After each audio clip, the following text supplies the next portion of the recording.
Good morning. ഇന്ന് രാവിലെ നല്ല കുഞ്ഞ മത്തി കിട്ടി. അപ്പോൾ അതിനെ വറുത്തു. അപ്പോൾ എനിക്ക് മത്തിയും മോരുകറിയുള്ള കോമ്പിനേഷൻ ഭയങ്കര ഇഷ്ടമാണ്. അപ്പോൾ അത് കറി വെക്കാമെന്ന് വിചാരിച്ചിരുന്നപ്പോഴാണ് അക്കരെ മലയിൽ പണിക്ക് പോരും എന്ന് പറഞ്ഞു. നിരപ്പിൽ കുറേ മാങ്ങ കിടപ്പുണ്ടെന്ന്. അപ്പോൾ നമുക്ക് അക്കരെ മലയിൽ കുറേ മൂവാണ്ടമാവും നാട്ടുമാവും പിന്നെ കോമാവും ഒക്കെ ഉണ്ട്. അപ്പോൾ ഞാനും ഏട്ടത്തി വിചാരിച്ചു എന്നാൽ പോയിട്ട് മാങ്ങ പറക്കിക്കൊണ്ട് വന്നിട്ട് ഇന്നൊരു മാമ്പഴ പുളിശ്ശേരി വെക്കാമെന്ന്. അപ്പോൾ മാമ്പഴം എല്ലാം നമ്മൾ നന്നായിട്ട് കഴുകി തൊലി കളഞ്ഞെടുത്തിട്ടുണ്ട്. അപ്പോൾ ഇതിനകത്തിലോട്ടൊരു 4-5 പച്ചമുളക് കീറിയതും ഉപ്പും അതേപോലെ മഞ്ഞൾപ്പൊടിയും മുളക് പൊടിയും കൂടെ വെച്ചിട്ട് നമുക്ക് വേവിക്കാൻ വെക്കാം.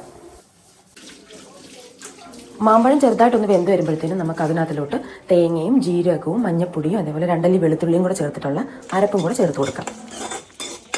ഇനി വേണ്ടുന്നത് അത്യാവശ്യം പുളിയുള്ള നല്ല തൈരാണ്, അതും കൂടെ ചേർത്ത് കൊടുക്കാം. പിന്നെ ചിലരാണെങ്കിൽ ഇതിനകത്തിൽ പഞ്ചസാരയോ അല്ലെങ്കിൽ ശർക്കരയോ ഒക്കെ ചേർക്കാറുണ്ട്.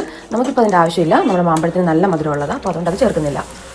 കറി നന്നായിട്ട് കുറുകി വന്നാൽ നമുക്ക് അതിനകത്തിലോട്ട് കടുക് താളിച്ചിടാവേ. അപ്പോൾ ഞാൻ താളിക്കുമ്പോൾ കുറച്ച് മുളക് പൊടി ചേർക്കാറുണ്ട്. അപ്പോൾ എനിക്ക് അതിൻ്റെ മേളിൽ ഇങ്ങനെ എണ്ണ റെഡ് കളറിൽ തെളിഞ്ഞ് കിടക്കുന്നത് കാണാൻ ഭയങ്കര ഇഷ്ടമാണ്. അപ്പോൾ അതുകൊണ്ടാണ് കേട്ടോ. നമ്മുടെ മാമ്പഴ പുളിശ്ശേരി റെഡി ആയിട്ടുണ്ട്. അപ്പോൾ ഇന്നത്തെ വ്ലോഗ് അത്രയേ ഉള്ളൂ. വീണ്ടും കാണുന്നത് വരെ സസ്നേഹം, മീരാ കൃഷ്ണൻ.